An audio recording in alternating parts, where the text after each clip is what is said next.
Across the cold void of space, the Gorgax armada floated like a storm waiting to be unleashed. Their ships were monstrous-covered in dark alloy armor, each bristling with weapons powerful enough to break moons in half. It all sat Supreme General Varnick, a towering brute of muscle and bone, his skin lined with war scars, his eyes full of cruel amusement. He leaned back in his throne aboard the command ship Devourer of Light and watched the small blue planet ahead through a giant holoscreen. Earth, so calm, so quiet, so ... pathetic. They still use combustion engines, he scoffed to his officers, his voice deep and mocking. I've seen farming colonies with more defense. The officers around him burst into laughter, a chorus of arrogance that echoed through the command bridge. They had crushed worlds with billion-year histories, vaporized species with ancient war gods. And now, their next conquest was a species that had only recently crawled out of their atmosphere. Arnick raised a clawed hand and smirked. Prepare the attack fleet. Let us give the humans their first taste of true war. I want this done before midday. He wasn't worried. No one was. Because to the Galactic Council, Earth was a joke. A footnote, an undeveloped rock on the edge of known space. But they didn't know Earth. Not really. Far below, on the dark side of Earth's moon, a ship stirred. It didn't shine or shimmer, like the Gorgax crafts. It was made of matte black plating that absorbed light and hope alike. Its engines didn't roar, they hummed in silence. And inside, there were no diplomats, no politicians. Only one man. Colonel Marcus Hale, eyes cold as steel, stared at the incoming enemy through an interface that wrapped around his command pod. He didn't speak, he just watched. Watched the enemy laugh, watched them drift closer, watched their overconfidence. Then, a soft signal beeped in his ear. They've entered firing range, the AI whispered. Marcus smiled faintly, then finally spoke. Wake the fleet. Underneath Earth's oceans, deep in trenches no sonar could reach, titanic forms began to rise. Warships shaped like daggers, some over a mile long. Their surfaces rippled with energy shields, and their engines glowed with silent fury. From the asteroid belt, from lunar caves, from orbit cloaked in invisibility, more ships stirred. Hundreds of them. Earth's real defense force hidden for decades, built in silence, armed in secret. Because Earth knew this day would come, they had never trusted the Council. And now, as the stars filled with alien death machines, they were ready to reply. On the Devourer of Light, General Varnick leaned forward as one of his officers blinked at a screen in confusion. Sir, one of our scouts just vanished. Varnick frowned. What do you mean vanished? Another officer shouted. 2 more gone? No signals, no debris. The laughter on the bridge died. Then a new sound echoed, low-frequency hum. At first, no one could tell where it came from. Then it grew louder, stronger, a pulse that traveled across frequencies, shaking systems, crawling into bones. And with it, a voice, human, calm, unafraid. This is Earth. A pause. We heard your laugh. Another pause. Now, hear ours. What followed wasn't just sound. It was a roar deep, primal, terrifying. It's not from one throat, but many. Layered, guttural, real. A sound not of fear, but of fury. The battle cry of a species that had fought itself for thousands of years, that had survived world wars, nuclear threats, and extinction. A cry forged in trenches, deserts, and burning. Cities, one officer screamed, clutching his ears. Another fell to his knees.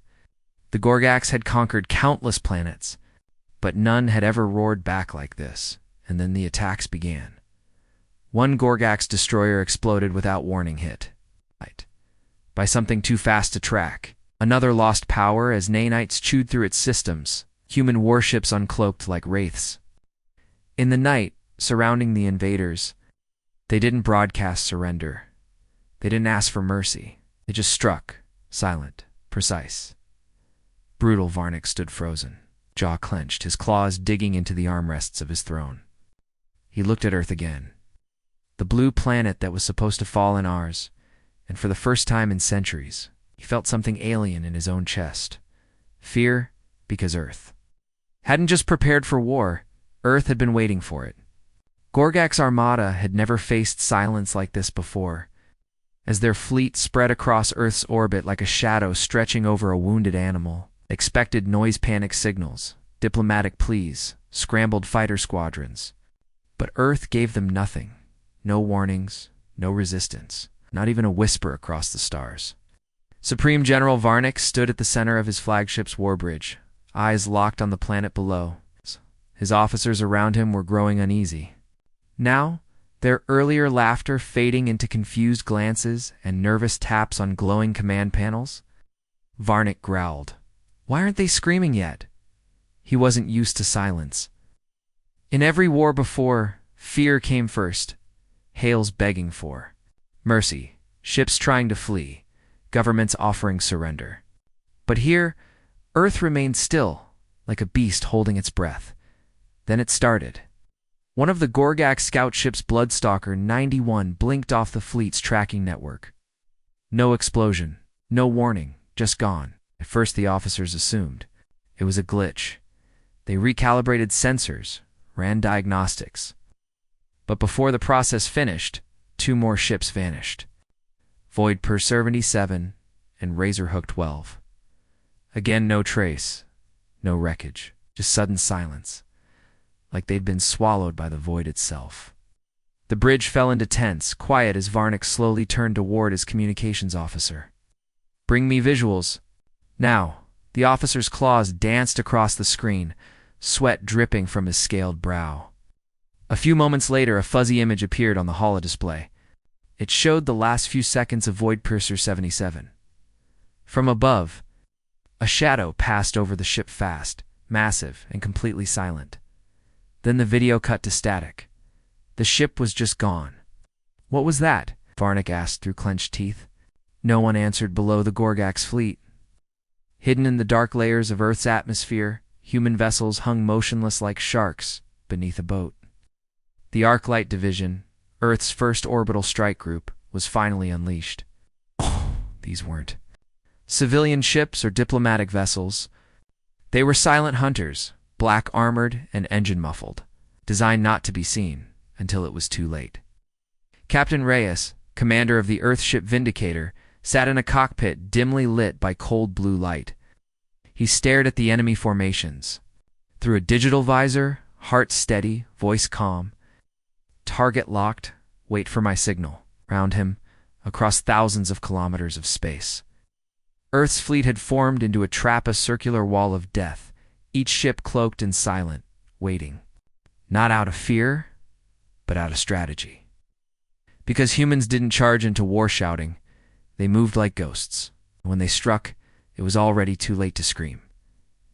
Back on the Gorgak's flagship, alarms finally began to echo. Something's jamming our transmissions, a technician shouted. We're blind outside of short range, another officer screamed. Sir, the Earth vessels are behind us. There's hundreds of them. That was the moment Varnick realized something terrifying. He hadn't invaded Earth. He had walked into its cage. And now the door was closing behind him. Still, the Gorgaks were no cowards.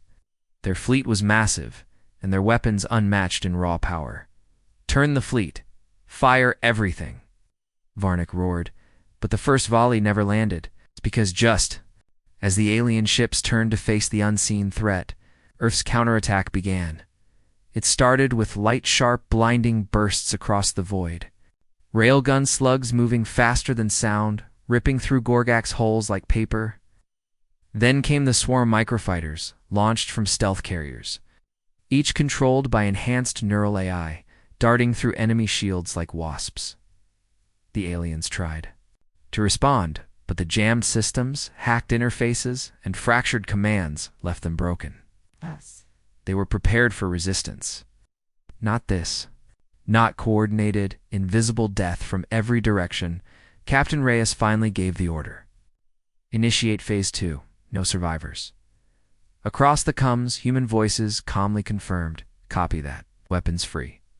For Earth, inside his throne-like seat, Varnick watched in disbelief as the mighty Stormclaw, the pride of the Gorgak's navy, exploded into a cloud of molten fragments.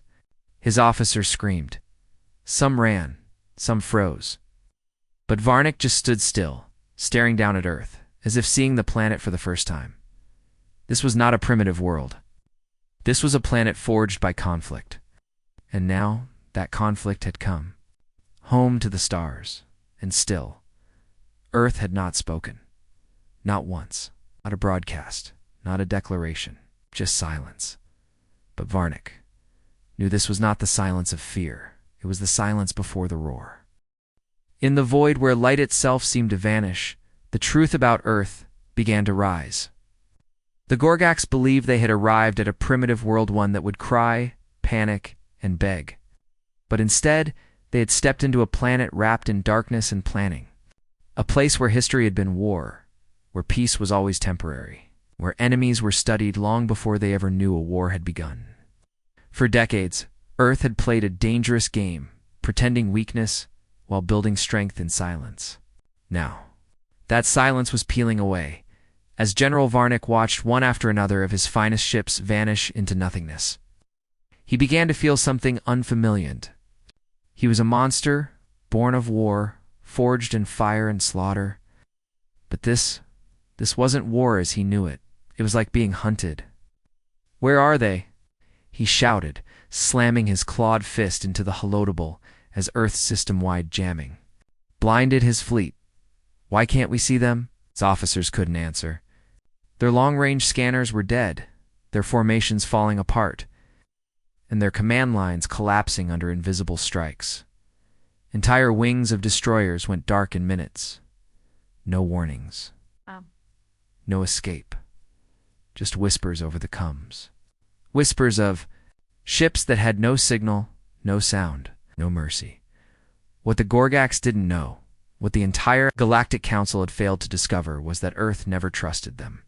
When humans were invited into the Council decades ago, they listened politely, smiled softly, then returned home and began building what the galaxy would one day call a mistake. Earth didn't build one fleet, it built 5. Corners of the solar system, each designed not to protect, but to strike first. They called them the Shadow Fleets. One fleet had been buried under the Mariana Trench, deep beneath layers of armor, pressure, and silence.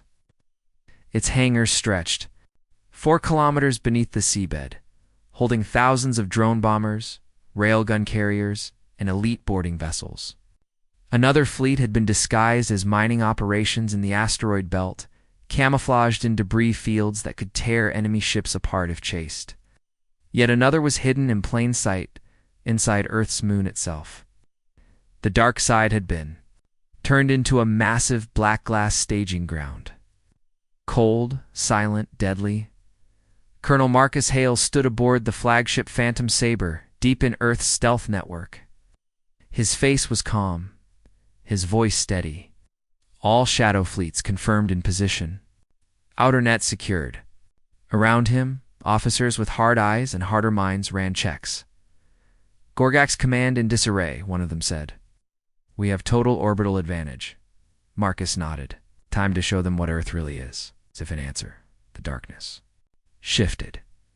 One by one, the hidden ships of Earth began to uncloak, not with noise, but with purpose. These were not smooth or polished vessels like the Council's diplomatic cruisers. They were jagged, brutal ships of war, covered in plates of tungsten, laced with kinetic cannons, bristling with railguns. Each ship had been designed by engineers who'd studied every alien fleet they could get their hands on. Every weakness, every pattern, every blind spot. Earth had taken notes. Now it was time to return the favor. The Ghostlance Earth's stealth dreadnought powered up. It didn't broadcast warnings. It didn't ask for surrender. It fired a magnetic spike that traveled so fast it punched through a Gorgak's battleship before the alarm had time to register. The alien ship split in half and vanished into fire. Across the battlefield, more Gorgak's vessels were being shredded, torn apart by precision strikes. Fighters launched from asteroid fields, tearing into the alien flanks with terrifying coordination. Earth wasn't reacting. It was executing a plan years in the making. On board the Gorgak's command ship, Varnix, mouth twitched. He had fought ancient species. He had survived black hole campaigns and orbital sieges. But this was different. This wasn't rage. This wasn't desperation. This was strategy. Cold, precise, and unshakable. Earth had been watching, waiting, preparing, and now every weakness the galaxy thought humans had was being used as a weapon. Still, the Gorgaks were proud. They rallied. They tried to regroup. But it didn't matter, because Earth wasn't interested in a fair fight. It never had been. Far above the battle, satellites that weren't supposed to exist began. Feeding tactical data directly into human A's. No lag, no delay. Just calculated destruction. The Gorgaks had numbers. Earth had information in that was deadlier than any weapon. Then, in a rare moment of arrogance breaking, Varnick whispered something only the officer beside him heard. We never saw the real Earth until now. And still, through all the death and fire, Earth remained quiet. No taunts, no threats, no celebration. Because the roar was still coming, the stars above Earth lit up like dying suns. What had started as quiet surgical strikes from the shadows was now a full-scale counterattack that the Gorgaks were entirely unprepared for. Our fleet, once a symbol of unstoppable power, was in chaos. The ships meant to dominate the skies were spinning out of control, breaking apart, or simply vanishing under fire that seemed to come from nowhere. The humans had not just launched a defense, they had launched a hunt. From the cold blackness beyond the moon, the human dreadnought Hammerfall emerged. The tail was dark and scarred from past tests, its shape blocky and brutal, not built for beauty, but for punishment. It wasn't alone. Behind it, two more dreadnoughts, followed Iron Wrath and Stoneheart Teach, with full AI-assisted weapon systems, hyperdensity armor, and enough kinetic payloads to level an entire continent. These ships had never been revealed to the galaxy. Not because Earth wasn't ready, but because Earth had been waiting for a reason. General.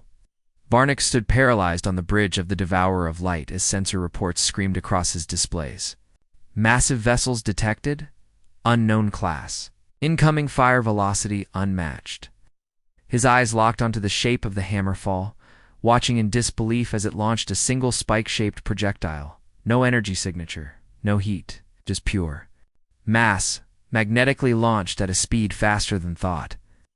It didn't explode, it didn't burn. It simply passed through the Gorgak's cruiser blood maw, slicing it in half with such force that its own gravity tore the pieces apart seconds later. No shields helped, no countermeasures triggered, just sudden, clean destruction. And then Earth spoke again. This is Earth's Fleet Command. Voice flat and unemotional, broadcast across all Gorgak's frequencies. You were warned, that you chose. To invade? This is your answer. In the command center of Earth's orbital defense grid, Commander Alina Tran stood among dozens of officers calmly managing the battlefield. Dreadnought Group is in play, she said. Authorization granted for Phase Omega. Around her, nothing was panicked. There were no screams, no confusion. The humans had planned for this for years. Every simulation, every weakness, every possible Gorgak's formation. They had expected this war even before the aliens knew humans existed. As the dreadnoughts advanced, flanked by clouds of stealth bombers and assault corvettes, a second wave of human ground-based weapons came online. From deep underground silos buried beneath Earth's crust, Skylance missiles launched. They weren't tipped with explosives. They didn't rely on brute force. These carried electromagnetic field disruptors, designed to fry systems mid-flight. Gorgak's battleships lost control and drifted helplessly into Earth's gravity well. Others collided with their own kind, unable to steer. Still more exploded as their internal power grids tore themselves apart, and then came the human.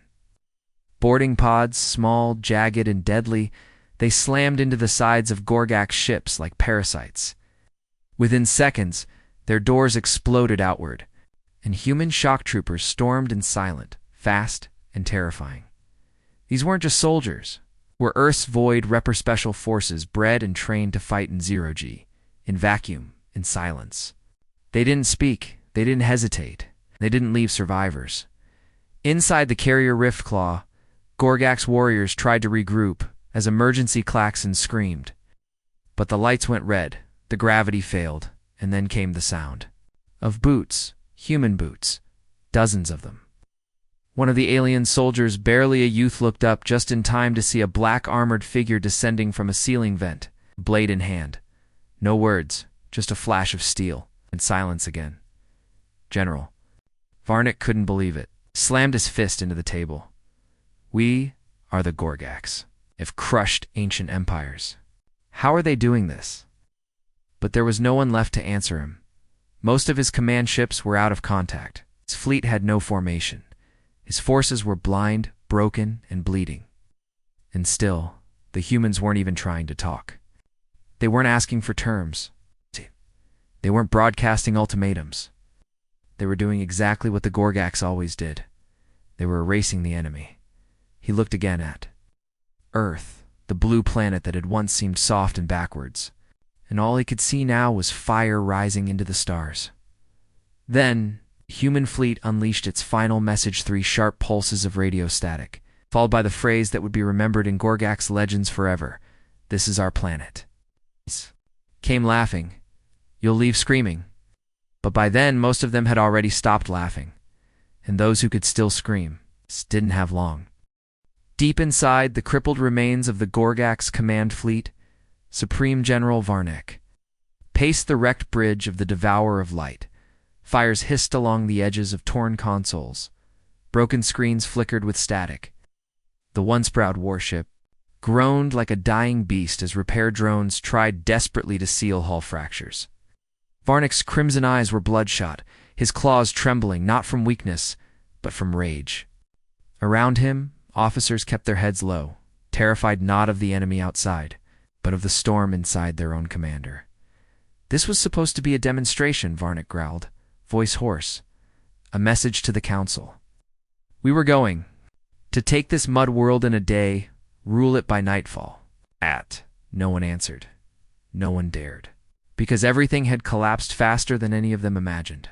Hundreds of Gorgak ships destroyed, dozens captured, thought entire squadrons lost without a trace, and the humans hadn't even deployed their full fleet yet. The worst part, Varnick still didn't know how. His species were bred for war. Gorgaks. Generals were trained from hatchlinghood, given simulation after simulation, victory after victory. But this wasn't in the training. Earth's strategies were alien, illogical, and terrifyingly effective. Every time they tried to regroup, they were cut off. Every time they scanned the field, their sensors were jammed.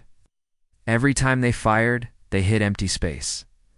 This is psychological warfare, one shaken lieutenant finally said. They're not just defeating us. They single quotes studying us. Learning our reactions in real time. Varnick's eyes narrowed. That couldn't be true. No species adapts that fast. No army changes tactics mid-battle without hesitation. Unless they weren't relying on generals at all. Back in Earth orbit, aboard the Vigilant Blade, Colonel Marcus Hale stood before a curved holographic screen showing the Gorgak's fleet collapsing like a dying storm. He gave no orders. Didn't need to. Earth's fleets were executing autonomous coordination. Protocols, AI-assisted response webs that reacted faster than any single mind could command. Where the Gorgaks relied on central control, humans had embraced chaos. They didn't fear unpredictability.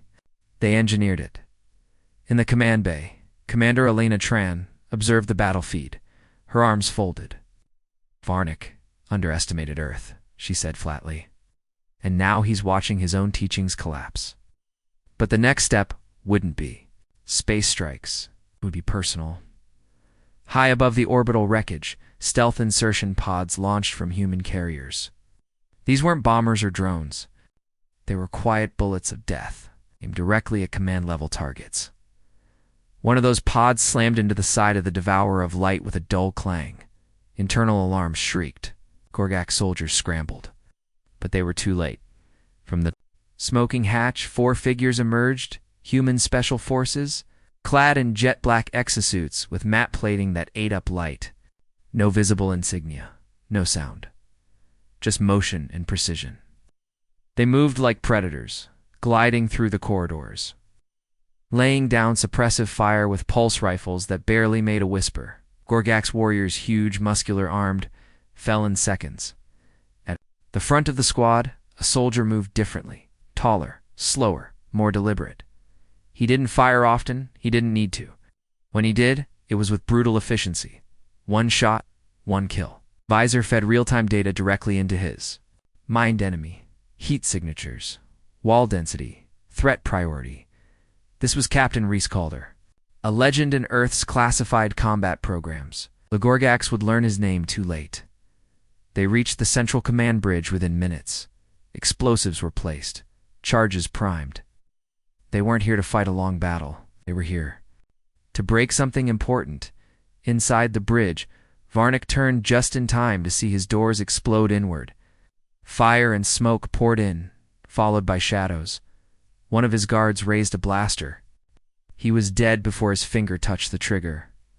Varnick reached for his sidearm, but a pulse round shattered the weapon. Then, from the smoke, Reese stepped forward. He said nothing, just stared. The alien general roared in fury. "What are you?" "What are you people?" Reese tilted his head slightly. "Humans," he replied. "You should have done your homework." Then he threw the detonation trigger. The charges ripped through the bridge, disabling every core system. The Devourer of Light went dark, floating helpless in space, gutted from within. The heart of the Gorgak's fleet was finished, as the humans exfiltrated back into the void. The stars around them burned with the fire of a collapsing empire. And down on Earth, in hidden bunkers and silenced war rooms, humanity watched, not celebrating, not boasting, because this wasn't victory. It was just the warning shot in the dead black of space. Where only silence ruled, the human fleet moved like ghosts. No lights, no signals, no sound. Yet every Gorgak sensor screamed in agony. There. Systems couldn't track the enemy. Their AI targeting couldn't lock. Their formations crumbled with every silent impact of a rail slug or precision missile. The Gorgaks had come to break a primitive world, but they had triggered something they didn't understand. And now, the darkness was alive with death. Inside the shattered wreck of what was once the Gorgak's forward command, single ships still fought to maintain order, the Ravager's glory, second only to the now disabled Devourer of Light. Admiral Kreneth barked orders, sweat glistening on his scaled brow as explosions flickered across the forward screens. Stabilize the right flank, reroute reactor flow, keep those engines alive. But there was no coordination left. Gorgak ships were spinning, burning, vanishing. Whole wings of cruisers simply disappeared into clouds of fire, and through it all, Earth said nothing. There were no demands. Just the ever-growing presence of human dreadnoughts and black-armored strike craft tearing through the invasion force like predators through wounded prey. Admiral Kreneth slammed his clawed fist onto the command screen. Why won't they speak? Where is their leader? Why aren't they demanding surrender? The communications officer stared at his panel, blinking. "We're picking something up now, Admiral. A wideband signal. It's audio only." The bridge fell quiet. Even the tremble of nearby blasts seemed to fade. And then it came. A single, low-frequency growl. Not mechanical, not digital. It was human, real, deep. It started soft. Then it grew, layers joined it, dozens, hundreds, men and women, high and low, all human voices, no words, just raw, primal noise. A roar from throats born of war. A sound dragged from trenches, jungles, deserts, and ruined cities. It rolled through the Gorgak's fleet like a shockwave, a battle cry. It didn't carry fear, it stripped fear. Admiral Kreneth's eyes widened. All across the bridge, hardened warriors froze. Some clutched their chests. Others stared forward as if hypnotized. It wasn't just noise. It was emotion, fury, survival, defiance.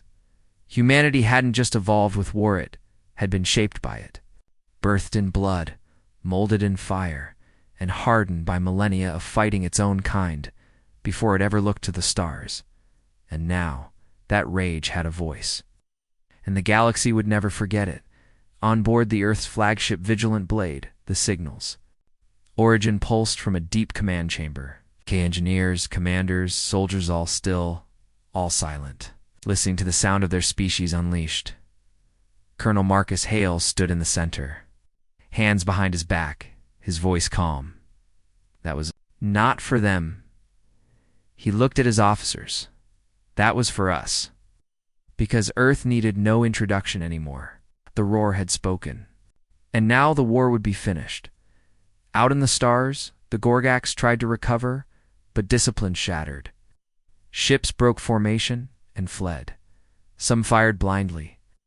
Others shut down weapons entirely. Entire battalions refused to disembark, whispering of demons in black armor and ships that screamed before they struck. Earth's second wave moved in with cold precision. Every Gorgax ship marked earlier by satellites was now a target. Strike cruisers fired mass driver rounds into the weak spots of fleeing frigates. Boarding pods ripped through bulkheads, disgorging Earth's elite combat teams. And still, the battle cry echoed. It wasn't just sound anymore. It was a memory burned into the minds of every alien who heard it. A reminder of what they had awakened inside. The crumbling Gorgax support ship, Vanereaver. One captain sobbed behind sealed doors, muttering over and over. It was supposed to be easy. They were supposed to be weak. But the humans had never been weak. They had just been quiet. And now, their voice that roar had broken the void across the galaxy. Hidden Council listeners tuned in. In distant monitoring stations, elder races leaned closer to the signal recordings. And in every corner of known space, a single, terrible truth began to form like a dark cloud rising over every empire. Earth had roared, and now would not stop. Above Earth, the stars were still burning from the wreckage of the Gorgax fleet. What had once been an unstoppable invasion armada was now a scattered storm of ruined metal, drifting bodies, and shattered pride. But Earth wasn't celebrating. There were no cheers, no flags, no loud declarations of victory. Because for the human commanders watching the battlefield unfold, this wasn't the end. It was just the middle. In Earth's hidden orbital command center, deep beneath the Antarctic. Ice Shelf Commander Alina Tran stood motionless in front of a curved tactical display. Red dots blinked across the map, enemy ships still trying to regroup, pockets of resistance still clinging to survival. Stragglers, survivors. And in her hand, a secure authorization chip pulsed faint blue. She took a deep breath, inserted the chip into the command console, and quietly said, "Initiate Protocol 9. The room fell silent. Technicians froze. Officers stopped typing. For a few seconds, only the hum of the systems could be heard. Then a mechanical voice responded, "Protocol 9 confirmed. Full planetary deployment authorized."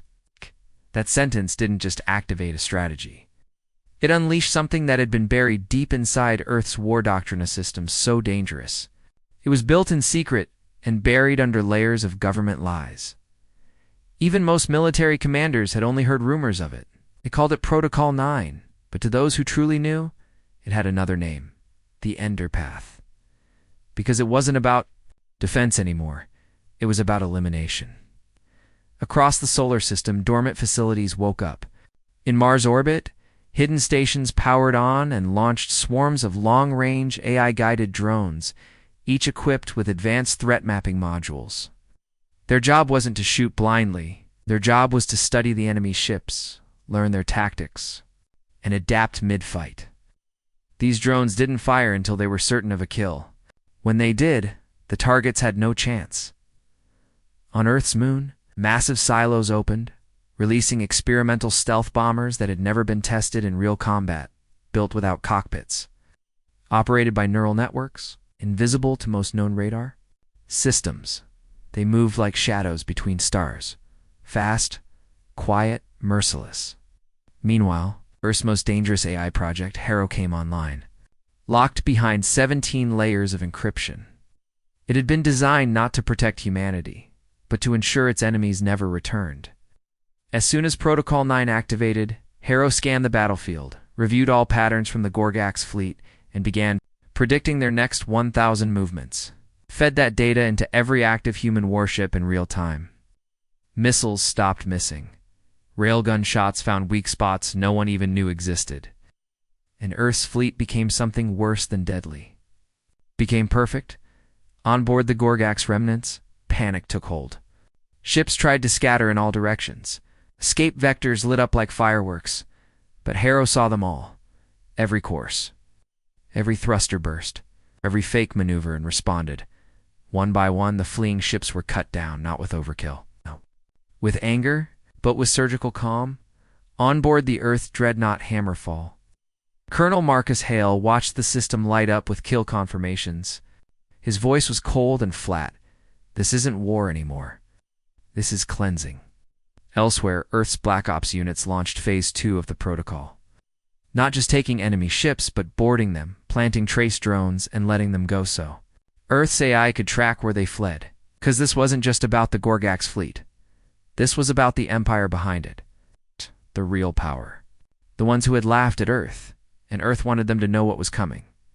Back on the shattered bridge of the Gorgak's warship Ironclaw, a wounded officer whispered through bloodied lips, "Why are they still fighting? We've lost. Why won't they stop?" His commander looked up, eyes full of something the Gorgaks had never known, dread. "Because we didn't just start a war," said softly. "We woke up something." Above, Earth's ships closed in like wolves.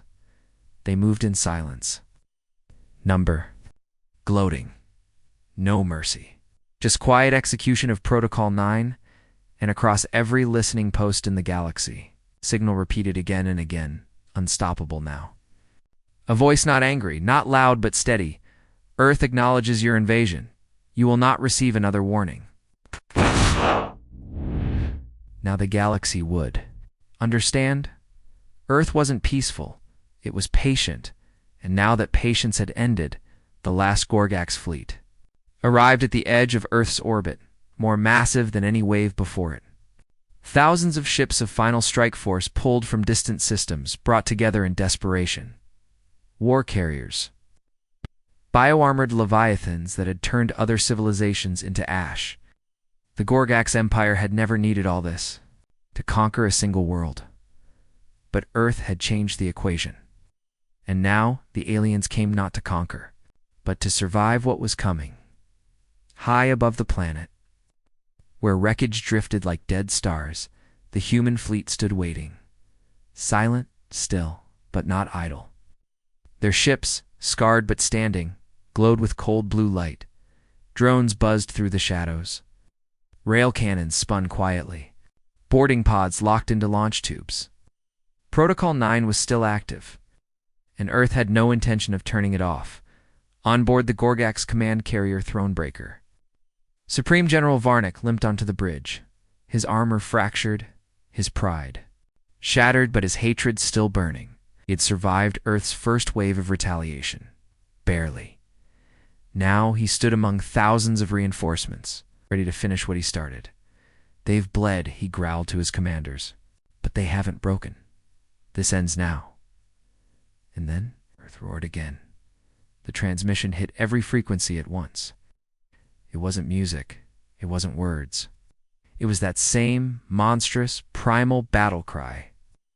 Thousands of human voices layered over each other, deep, unfiltered, pure rage, sound no creature in the stars could fake. On the Gorgak's bridges, seasoned warriors froze. Weapons officers fumbled. Some vomited. Others dropped to their knees. Because now that sound didn't just carry violence, it carried memory. Every Gorgaks who had survived the earlier battles had heard it before. And the moment it hit again, their minds broke. They remembered silent ships rising from Earth's oceans, dreadnoughts tearing carriers in half, human special forces appearing inside locked corridors like ghosts. And worst of all, the calm silence that always followed the destruction. The new fleet was bigger, but their courage was smaller. As Earth's ships advanced, human dreadnoughts began lighting up. Their hulls glowed with energy shields, and black stealth bombers zipped between formations. Not in panic, not in haste, but in deliberate, synchronized silence.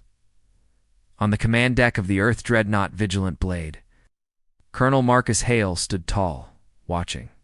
"They're not charging," he said. "They're hesitating." Commander Tran nodded. "Then it's working." The human fleet didn't fire first. They didn't need to, because already Gorgak's formations were breaking apart. Ships scattered, confused. Orders were screamed across alien command decks. Some captains disobeyed Varnick entirely and ran. For the first time in recorded galactic history, an enemy force retreated before a single human shot was fired.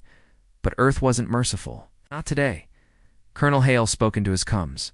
"Target the runners." Within seconds, Earth's AI-guided weapons activated.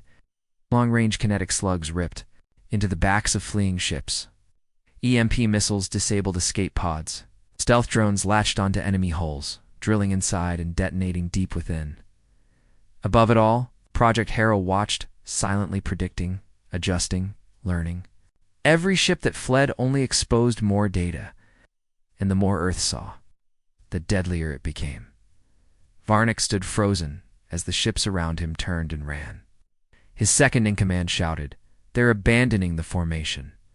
But the general could only whisper, "We came laughing. Now we're running." In that moment, he understood something horrifying. Earth hadn't just built weapons. It had built a reputation. One that would spread like wildfire across every corner of the galaxy. Not because of what humans said, but because of what they did. They waited, they watched, and when the enemy came, they didn't just fight, they roared. And now, as the last Gorgak's flagship tried to flee, a single human transmission echoed across the stars, "Run if you want." But the stars remember, and then Earth fired, not out of hate, not for conquest, but to make sure the message would never be forgotten. The final Gorgak ship exploded into a ball of flame, silent and distant. The war was over, but the silence that followed was not peace, it was warning, because Earth would never be underestimated again.